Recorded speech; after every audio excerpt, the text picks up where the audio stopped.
KaraokeBooks. The Bride of Lammermoor. Written by Walter Scott. Audiobook. Chapter 27.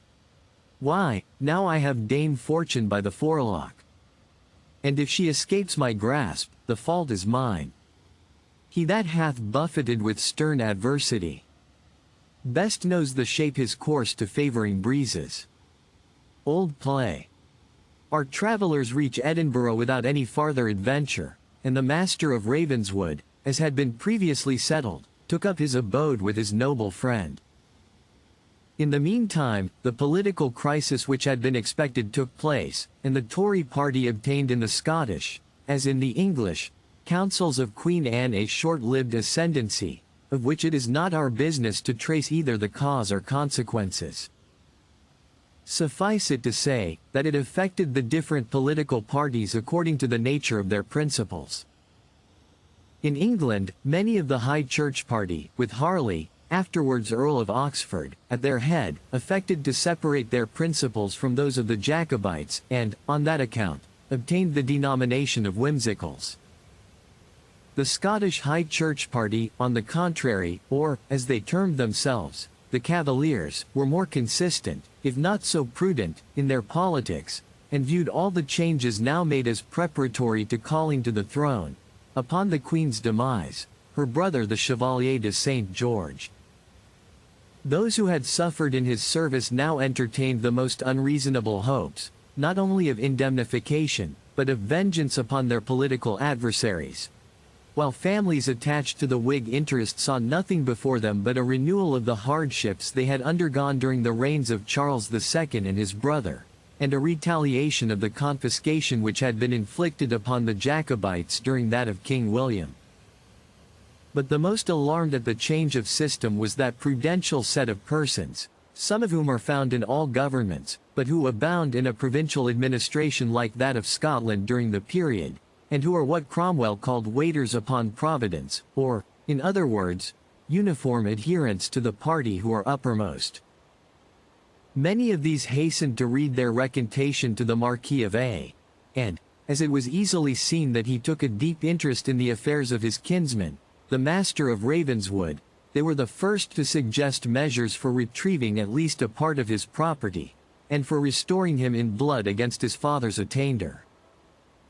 Old Lord Turntippet professed to be one of the most anxious for the success of these measures, for it grieved him to the very soul, he said, to see so brave a young gentleman, of sick auld and undoubted nobility, and, what was mair than a bluid relation of the Marquis of A. The man whom, he swore, he honoured most upon the face of the earth, brought to so severe a pass.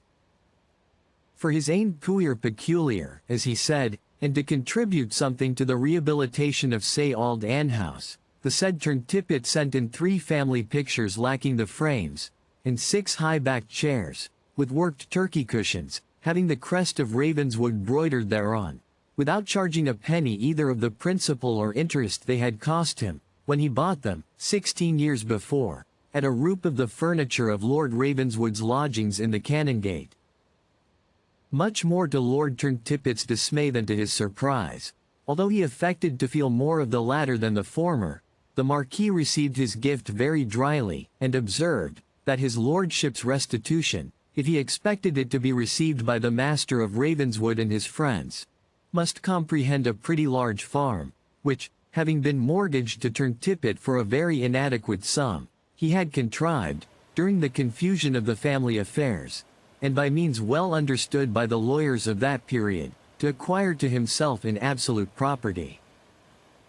The old-time serving lord winced excessively under the requisition, protesting to God, that he saw no occasion the lad could have for the instant possession of the land, seeing he would doubtless now recover the bulk of his estate from Sir William Ashton, to which he was ready to contribute by every means in his power, as was just and reasonable, and finally declaring, that he was willing to settle the land on the young gentleman after his own natural demise.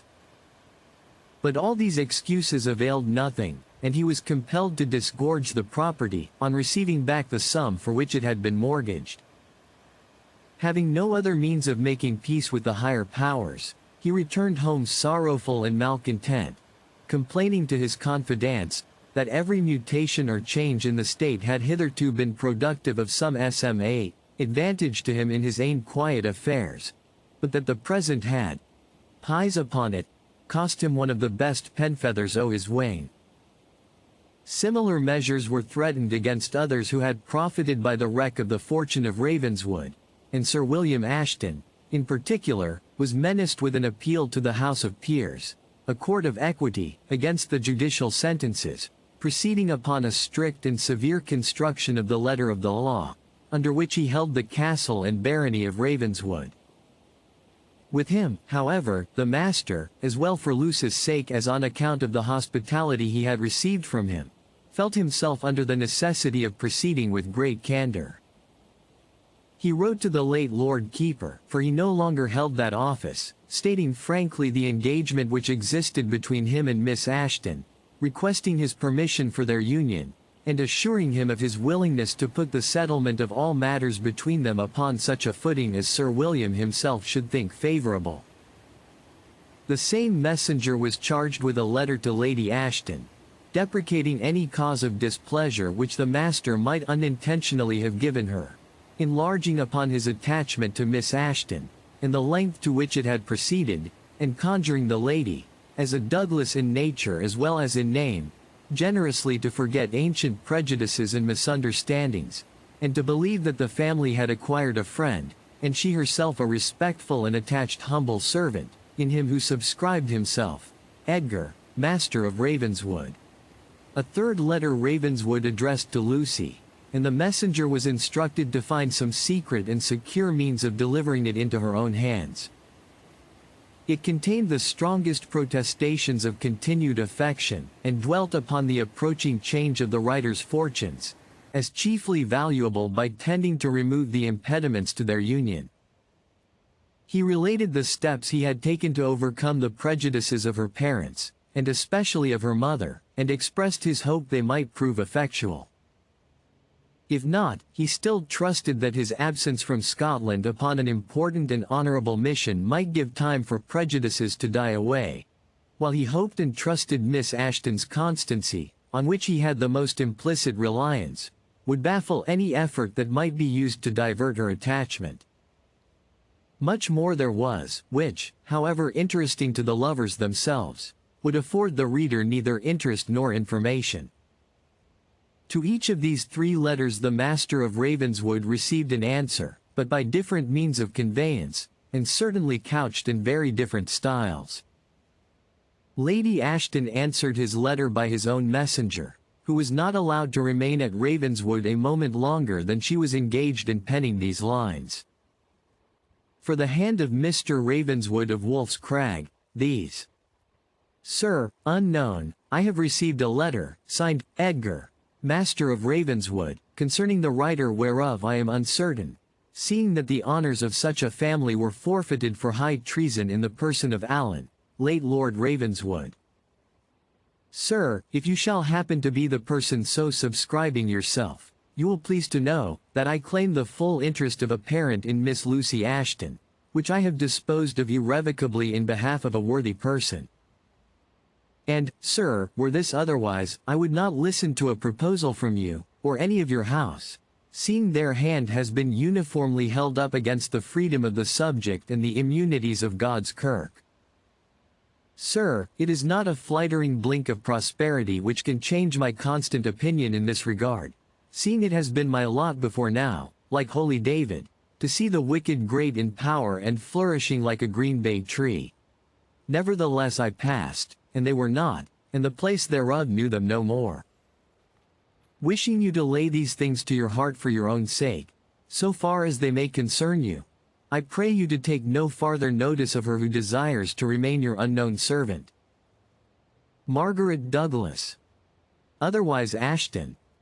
About 2 days after he had received this very unsatisfactory epistle, the Master of Ravenswood, while walking up the High Street of Edinburgh, was jostled by a person, in whom, as the man pulled off his hat to make an apology, he recognized Lockhart, the confidential domestic of Sir William Ashton. The man bowed, slipped a letter into his hand, and disappeared. The packet contained 4 close-written folios, from which, however, as is sometimes incident to the compositions of great lawyers, little could be extracted, excepting that the writer felt himself in a very puzzling predicament. Sir William spoke at length of his high value and regard for his dear young friend, the Master of Ravenswood, and of his very extreme high value and regard for the Marquis of A., his very dear old friend. He trusted that any measures that they might adopt, in which he was concerned, would be carried on with due regard to the sanctity of decrees and judgments obtained in foro contentioso, protesting, before men and angels, that if the law of Scotland, as declared in her supreme courts, were to undergo a reversal in the English House of Lords, the evils which would thence arise to the public would inflict a greater wound upon his heart than any loss he might himself sustain by such irregular proceedings. He flourished much on generosity and forgiveness of mutual injuries, and hinted at the mutability of human affairs, always favorite topics with the weaker party in politics. He pathetically lamented, and gently censured, the haste which had been used in depriving him of his situation of Lord Keeper, which his experience had enabled him to fill with some advantage to the public, without so much as giving him an opportunity of explaining how far his own views of general politics might essentially differ from those now in power. He was convinced the Marquis of A. had as sincere intentions towards the public as himself or any man, and if, upon a conference, they could have agreed upon the measures by which it was to be pursued, his experience and his interest should have gone to support the present administration. Upon the engagement betwixt Ravenswood and his daughter, he spoke in a dry and confused manner. He regretted so premature a step as the engagement of the young people should have been taken, and conjured the master to remember he had never given any encouragement thereunto, and observed that, as a transaction inter minors, and without concurrence of his daughter's natural curators, the engagement was inept, and void in law. This precipitate measure, he added, had produced a very bad effect upon Lady Ashton's mind, which it was impossible at present to remove.